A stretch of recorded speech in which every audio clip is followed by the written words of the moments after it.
Nachdem wir Danis 30. Geburtstag ordentlich gefeiert haben, geht es auch schon wieder in die Berge, weil es dort angenehm kühl ist. Aber leider kämpfen wir wieder mit vielen Höhenmetern und schlechten, pardon, gar keinem Asphalt. Warum mache ich das hier eigentlich? Dann stellt sich plötzlich heraus, dass wir alles total umsonst geradelt sind. Ja, haben gerade was rausgefunden. Was ziemlich ernüchternd und scheiße ist. Wir haben schon wieder einen Hundi. Der liebt uns. Er versucht die ganze Zeit auf die Vorderradtasche zu springen. Ja, hallo.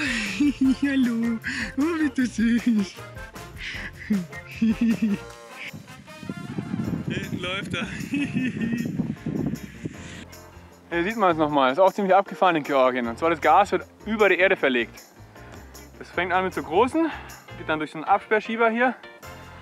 Und es gibt aber auch ganz kleine, die sind zum Beispiel auf der anderen Seite. Das sind die Endleitungen, die quasi zum Verbraucher gehen. Und das habe ich vorher noch nie gesehen, das ist so frei. Ich meine, das sind hier so einfach nur Tragestützen, auf den Tragestützen geht das entlang. Und da fahren öfter schon mal LKWs rein. Und das ist sehr verbogen teilweise und das ist auch so gefährlich. Aber es funktioniert scheinbar. Ja, für uns ist Feierabend. Wir bleiben hier im Bushäuschen. Sieht eigentlich voll gut aus. So mit Tisch und Bank und alles. Es ist alles klatschnass. Wir haben ja hier immer noch undichtes Zelt, immer noch undichte Taschen und ich habe sogar das Gefühl, der Poncho ist undicht. Der ist auch nur vom Aldi. Ha. Nee, der Poncho ist noch dichter als die Taschen, glaube ich. Der fühlt sich innen nur feucht an. Ja, aber super. Also nehmen wir so. Morgen, also der Grund ist nämlich, da vorne geht Serpentinen hoch, das sind 200 Höhenmeter, die machen wir heute nicht mehr. Und die Alternative wäre quasi vor den Serpentinen irgendwo im Wald zu zelten. Und nein, danke, mit dem undichten Zelt haben wir jetzt ehrlich gesagt keine Lust dazu. Also nehmen wir das Bushäuschen, was super schön trocken ist und angenehm. Außerdem, gleich neben dem Bushäuschen ist ein Market. Da können wir uns jetzt gleich noch was zu Abendessen holen. Also, ja, Job gesellt. Tisch und Bank passt auch. Ja, Tisch und Bank, hey, das haben wir sowas nie. Also, das letzte Mal, wir hatten sogar nicht mal in unserer Unterkunft einen Tisch und eine Bank. Das habt ihr gesehen. Ja, gar keine lange Zeit vergangen und wir haben Besuch bekommen. Wir verstehen uns eigentlich überhaupt nicht, wir wissen nicht, was er redet, er weiß nicht, was wir reden, aber er redet unablässig und wir sollten jetzt Wein mit trinken. Voll süß. Also er hat die ganze Zeit gemeint so, wir sollen doch jetzt rüberkommen zu dem Market. Und dann dachte ich mir, ja gut, jetzt gehst du halt mal mit. Dann habe ich nachgeschaut, was sie zu machen, die einen spielen Domino und so und dann stand ich halt da rum und habe nichts gemacht und dann bin ich halt wieder gegangen. Er so, nein, es bleibt doch hier. Also, das interpretiere ich so rein in das, was er sagt, weil man es ja nicht versteht. Und dann stand er hier mit dem Bier und jetzt hat er gemeint, ja, ob wir auch Cha-Cha trinken wollen. Und das ist schon total krass, so, wie man den Alkohol richtig reingewirkt kriegt. Ja. Ich habe ihm gesagt, ich will nur so viel und ich bin mal gespannt, mit welcher Flasche er jetzt gleich ankommt. Wir haben ihm Kuchen angeboten und so und essen, das will er gar nicht. Er will nur mit uns trinken und das ist ganz abgefahren so. Ja. Und ja, Melli, genau, ne? Wir haben nur 2 Becher. Und dann hat die Melli, weil er trinkt aus Mellis Becher oder aus meinem, ich weiß es nicht. Und dann hat die Melli ihre Flasche ready gemacht und sie hat extra gezeigt, wie viel sie will. So viel wollte sie, ja? So viel. So, und er füllt und füllt und füllt, das Ding war bis hier voll. Und sie hat stopp gesagt, ist egal. Also es wird einfach, egal wie groß das Gefäß ist, es wird einfach bis zum Rand gefüllt. Morgen. Die Katja hat bei der Melli geschlafen heute Nacht. Jetzt wird mir gekuschelt und dann ist sie sofort eingeschlafen.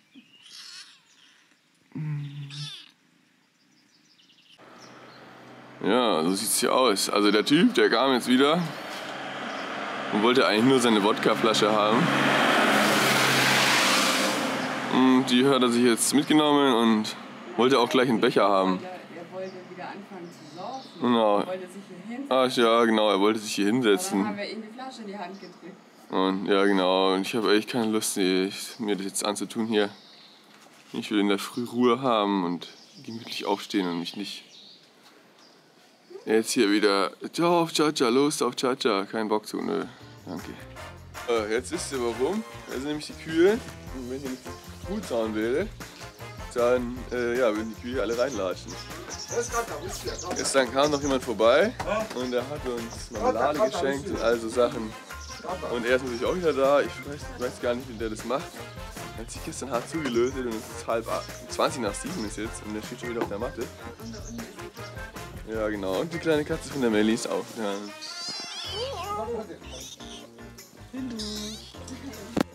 Kleine Piepsekatze. Ja genau, und das machen die Kühe dann normalerweise immer hier drin. Und so wie da drüben würde es normalerweise aussehen. Völlig zugeschissen. Deswegen gibt es die Barrieren da. Hui, jetzt geht es wieder ein Stück runter, so ich glaube 100 Meter Richtung See. Und das ist ja hier, also der Sinn ja von diesem Hügel ist ja eigentlich quasi, dass es ein Stausee ist oder andersrum.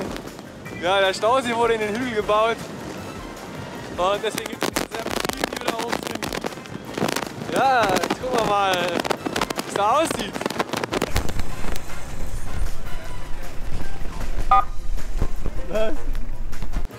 Downhill, aber richtig jetzt. Jetzt geht's hier, glaube ich weiß nicht so ganz, ich glaube 800 Meter wieder runter.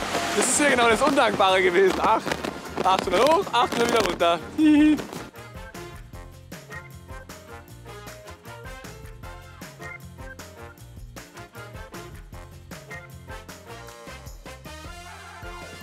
Ich bin jetzt extra noch mal ein Stück weiter gefahren, weil hier jetzt ein Wasserfall, der heißt Waterfall of Love. Und den wollte ich mal angucken. Eigentlich wollte ich da duschen, aber Leute. So sieht er aus. Wie so ein Herz. Man kann da reingehen. Aber es ist echt ganz schön fresh und es ist verdammt im Schatten. Ja, Ob ich jetzt da noch rein will. Aber ich muss schauen, ich stinke voll. Ich bin jetzt hier drinnen. Das ist schon ganz schön kühl. Das tropft von überall. Jetzt muss ich mich nur duschen. Unbedingt. Es ist schlimm kalt, aber es hilft nicht. Ja, jetzt geht's wieder zurück zu Melli, die wollte nicht. Ich mag ja kaltes Wasser nicht so gern.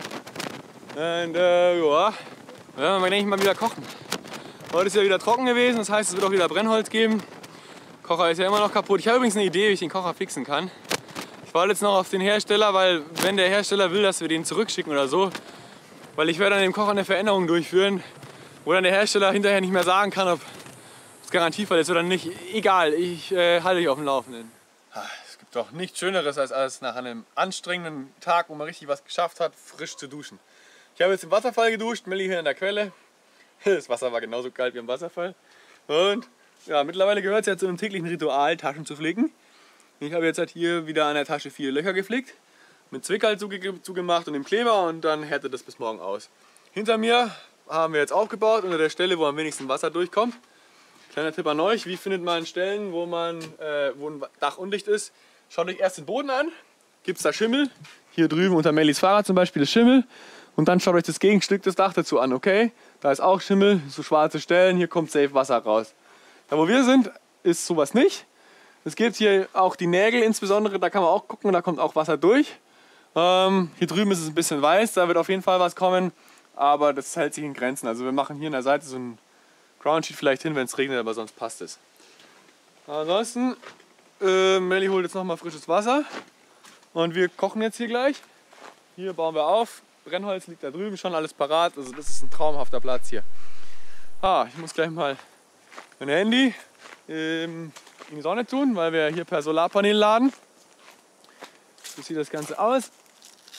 Alle, die das noch nicht wissen und uns noch nicht so lange verfolgen, unsere sämtliche Technik laden wir eigentlich ziemlich autark über ein Nabendynamo. Das ist, wie man es so früher vom Fahrrad kennt, das ist so ein kleines Ding, das klemmt man hin. Das ist quasi genau dasselbe, nur dass es auf der Nabe läuft. Das ist bei uns im Vorderrad drinnen und damit können wir super laden. Und zusätzlich ein Solarpanel, also damit läuft es ganz gut. Wir blenden mal einen Link ein, unter dem Link haben wir so für Laien und so mal zusammengeschrieben, wie das denn ist. Wie kann man sich selber ausrechnen, wie lange kann ich mit dem Fahrrad unterwegs sein, ohne dass ich eine Steckdose brauche. Schaut mal rein, das ist super nützlich. Heute sogar mit Tisch, hä? Ja. Das sieht schon süß aus hier, finde ich. Also Finde ich auch. haben wir doch was Gutes erwischt eigentlich. Eine super Bude hier. Auf dem Feuer steht gerade, wie heißt das Zeug, Buchweizen. So, und hier ist schon die Soße fertig. Wir sind abfahrbereit. Heute nicht ganz so gut geschlafen, keine Ahnung warum. Lange wach gelegen, mitten in der Nacht um 2 oder 3 kamen dann ein paar Typen. Die haben da hinten ein bisschen gekifft und uns gefragt. Und dann haben wir gesagt, nee Alter, wir schlafen, danke. Und der Herr hinter mir, der hat uns jetzt bestimmt seit 1,5 Stunden einfach nur zugeguckt. Völlig kommentarlos. Der findet es voll faszinierend, wie wir zusammenpacken, wie wir gekocht haben und alles. Und jetzt fahren wir weiter Richtung Uni. Scheinschlag! Und es fängt natürlich wieder an zu nieseln. Super Mini! Whee! Wir haben es geschafft! Wir sind in Uni! Wow! Super feucht und anstrengend, aber super. Jetzt gibt es erstmal Essen irgendwo. Ja, wir haben jetzt alles eingekauft und hier verstaut. Die Tonne, also der Gorni, ist richtig praktisch. Wenn man dann nämlich alle Sachen reintun kann, es bleibt formstabil. Also es wird nicht gequetscht. Wir haben jetzt Fleisch gekauft zum Grillen und das immer so gepolstert. Regenkleidung, Fleisch und so weiter, dass es schön kühl bleibt. In der Tonne hält es auch ganz kühl. Das wurden wir schon mal gefragt, keine Kühlvorrichtung. Also es ist nicht eine Kühlbox oder so, sondern es ist einfach nur eine Plastiktonne. So, jetzt brauchen wir noch Wasser. Hier gibt es toll Wasser. Hier übrigens, sowas sehen wir öfter in Georgien. Das ist meistens für die gestorben sind. Ja, seitdem unser Zelt ja undicht ist, müssen wir so ein bisschen flexibel sein, was die Schlafplätze angeht. Eigentlich würden wir viel lieber da unten zelten, direkt am Wasser mit schönem Lagerfeuer. Aber wir sind ja nicht doof. Wir haben hier gleich eine kleine Bushaltestelle. Ist zwar direkt an der Straße, aber man muss das Beste draus machen. Da werden wir dann das Innenzelt quasi aufstellen und sind dann trocken, weil bisher jede Nacht hier in Georgien hat es geregnet. Vielleicht 2 Tage war kein Regen, aber ansonsten hatten wir jeden Tag Regen. Und wir wollen auf Nummer sicher gehen und unsere Taschen sind ja immer noch nicht ganz dicht, obwohl wir schon fleißig geklebt haben, aber der Kleber ist mittlerweile alle. Deswegen sind wir eigentlich ganz zufrieden mit dieser Lösung. Was wir in Georgien besonders genießen, sind die Solarpanelhalter, die überall an der Straße aufgebaut sind, die genau die Passform haben vom Solarpanel. Das kann man exakt drüber legen und auch der Winkel der Sonne stimmt. Und die sogenannten georgischen Schlafsacktrockner. Das ist auch was Tolles. Die sind 1A auch zur Sonne ausgerichtet. So.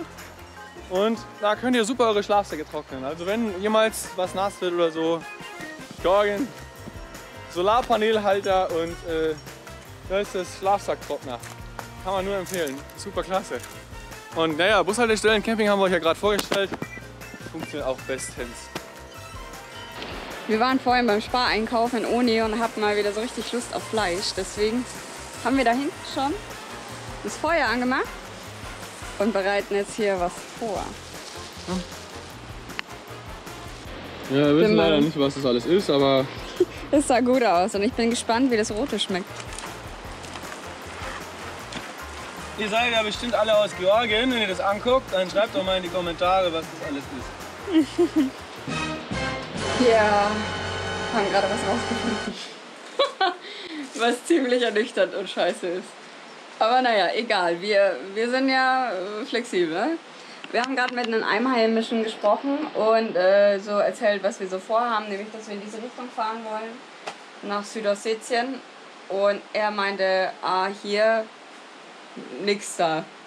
Er darf da nicht rein und wir wahrscheinlich auch nicht. Es hat ein bisschen gedauert, bis wir es übersetzen konnten. Und dann haben wir herausgefunden, die Einreise ist gar nicht möglich, beziehungsweise illegal, weil da gerade Spannungen herrschen. Südossetien im mittleren Norden Georgiens ist neben Abchasien eine der Regionen, die sich von Georgien losgesagt und für unabhängig erklärt hat. Seit 1990 entzieht sich Südossetien mit Hilfe von russischen Truppen der Kontrolle der georgischen Regierung. International wird die Unabhängigkeit Südossetiens nur von wenigen Ländern anerkannt, darunter Russland. Wir sind jetzt 10 Kilometer vor dieser besagten Grenze, Südossetien.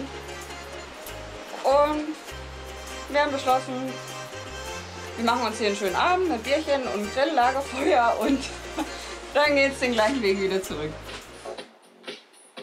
Erwischt. Na, zeig mal, was hast du da? Rote Fleischwurst, Brocken, keine Ahnung, schmeckt gut. Ich kann es auch leider nicht beschreiben, nach was es schmeckt, aber es schmeckt gut. Das ist Hackfleisch mit Zwiebeln, Paprika und irgendwelchem anderen Zeug.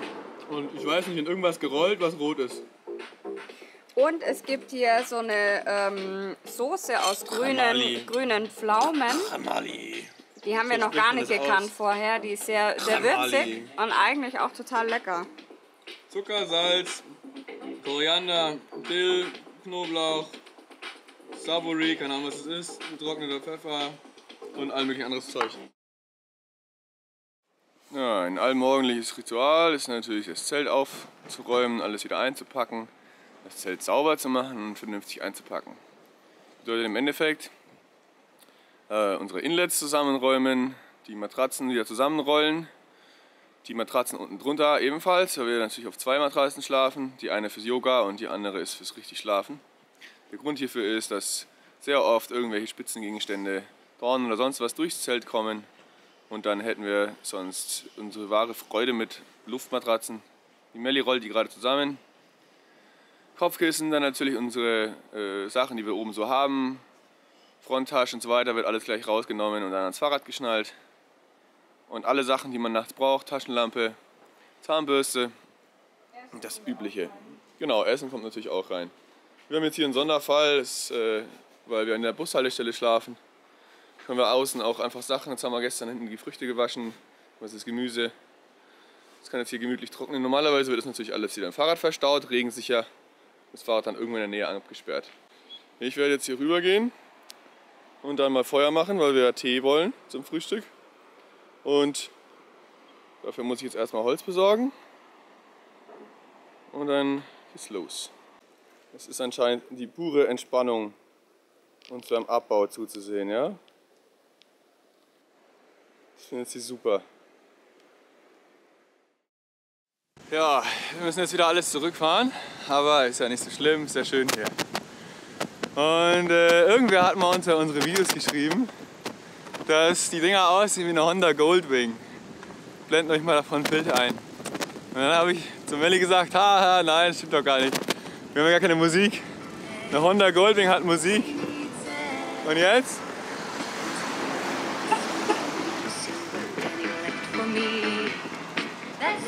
Haben wir auch Musik. Jetzt sind wir an der Honda Goldwing.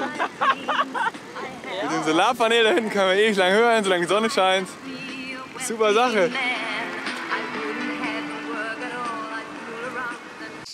Hey, hier super, hier hat es eine richtige Waschstation. Also es hat ja 37 Grad jetzt wieder, seitdem wir wieder unten sind. Ja, ich kann richtig hier sitzen, das ist so geil. Ich bin so nass geschwitzt. Ja, das ist klasse. Und wenn sowas jetzt alle 500 Meter kommt, dann kein Problem mehr. Natürlich kommt es nicht alle 500 Meter. Warum mache ich das hier eigentlich? Oh mein Gott. Das ist echt krass. Oh, das ist alles Schweiß. Ja, es macht Spaß. Wenn man wieder runterfährt, macht Spaß. Was ist gerade passiert? Wir sind einen Monsterberg raufgefahren. Es war mindestens 30% Steigung. Aber abartig. Ich habe nur geschoben und es ging nur 5 Meter weiter. Wir blenden es mal ein. Ich suche später raus. Und ein netter Herr ist an uns vorbeigefahren. Er hat ein bisschen mit uns geratscht und er hat uns jetzt ein Eis geschenkt. Und ist dann nochmal nach Hause gefahren und er holt Wein für uns. Ja. Das ist so süß. So süß, ey. Ihr merkt wahrscheinlich, dass das Bild ein bisschen wackelt. Ich zitter so, ich kann die Kamera gar nicht richtig halten. Ja, voller Adrenalinstoß. Oh, das ist abartig. Jetzt sind es angeblich noch 5 Kilometer bis zu einer guten Stelle, wo man zelten kann. Und ja, super Eis und Vino und ach super, ich freue mich drauf. Das ist alles so heiß und alles zittert. Also, ist krass. Wir haben von dem netten Herrn jetzt noch 2 Liter Wein geschenkt gekriegt. Und Tremali im Glas. Hier, du musst den Wein schleifen, ja? Ja. Ich krieg's nichts mehr unter. Wahnsinn, so lieb. Das sind die Sachen, das freut uns voll, weil das kann man auch wirklich brauchen. Und solche Sachen, die bereichern voll, weil ihr kennt es bestimmt selber vom Einkaufen. Ihr geht zu eurem Standard-Supermarkt und kauft meistens die Sachen, die ihr eh kennt. Und man kommt dann so eher selten aus seinen Standards raus. Und dadurch, dass man was kriegt von Einheimischen, was man noch nie probiert hat, bereichert das voll. So auch mit dem Wein oder jetzt vorhin die gekochten Maiskolben. Die waren ganz anders, als man sie sonst kennt. Und sonst kommt man nicht dazu, das zu probieren. Wir werden die ganze Zeit gefragt, wie wir das mit dem Duschen machen und so. Ja, so. Ah.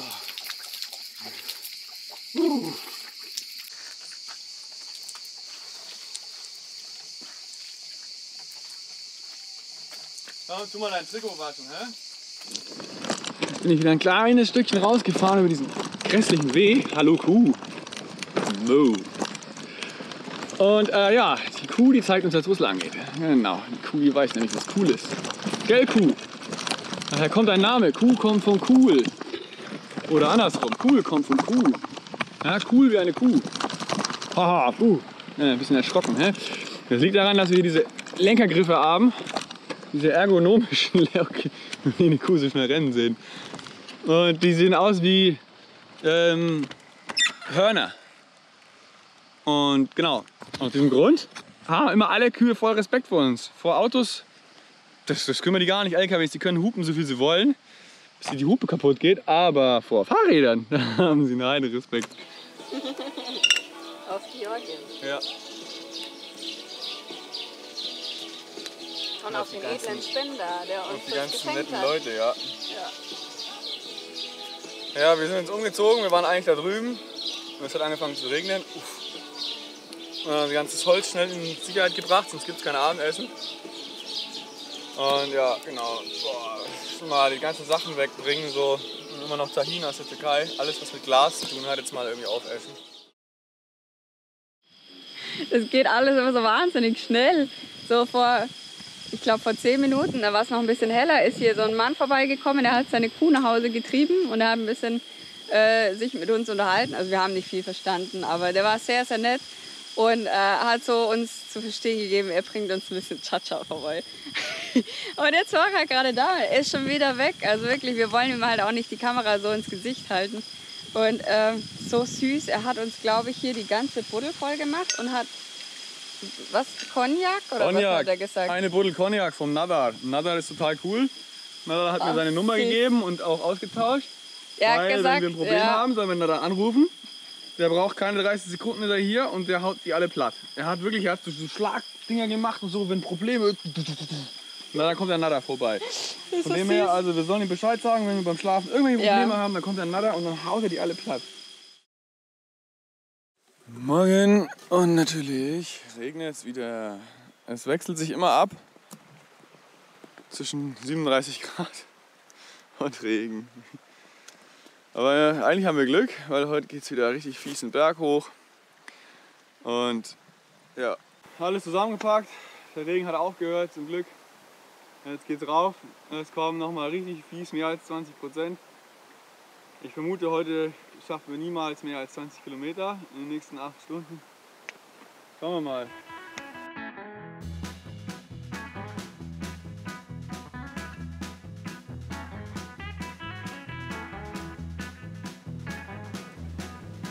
Da müssen wir jetzt hoch.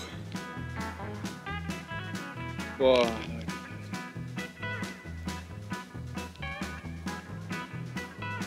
Du siehst Thea! Das ist unfahrbar. Das ist krass. Ja, wir fahren voll gerne diese Wege. Die Alternative, es gibt 2 Wege, die für uns in Frage kommen nach Tiflis. Entweder dieser hier oder eine Autobahn. Die Autobahn hat 1000 Höhenmeter weniger und vermutlich auch guten Asphalt und alles, aber ungefähr 5-6 Mal pro Minute hupende Autos, stinkende Abgase. Ja, nö.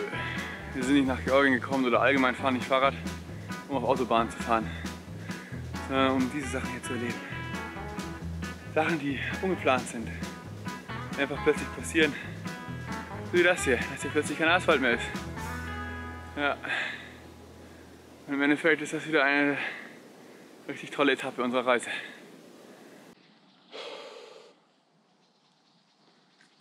Wir haben bis jetzt 5,6 Kilometer und 300 Höhenmeter. Das ist Wahnsinn. Das ist abartig. Oh, der Dani ist so krass, Alter. Der fährt den Berg da hoch.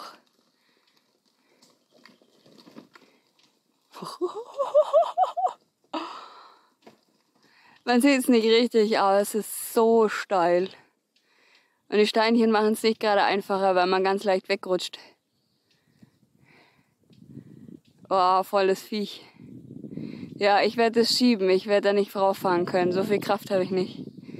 Super! Ich kann nicht. Alles zittert. Das ist so krass. Auch was sich unsere Regenerationszeit verbessert hat. Früher hätte ich es niemals geschafft. Danach wäre ich den Rest des Tages am Arsch gewesen. Jetzt sitze ich hier 3, 4, 5 Minuten und dann geht's wieder.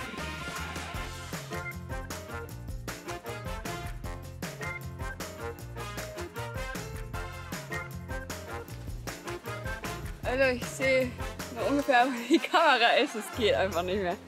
Ich bin so am Schwitzen und es regnet und hier beschlägt alles. Und ich muss so aufpassen, damit ich nicht auf die Fresse fliege, weil hier so viele Steine sind. Und da kann ich noch so auf die Brille putzen. Ich steige jetzt um auf Kontaktlinsen.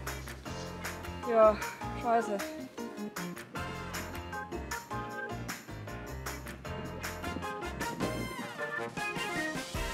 Das ist so eine Art Gipfel hier. Oben ist das Kreuz.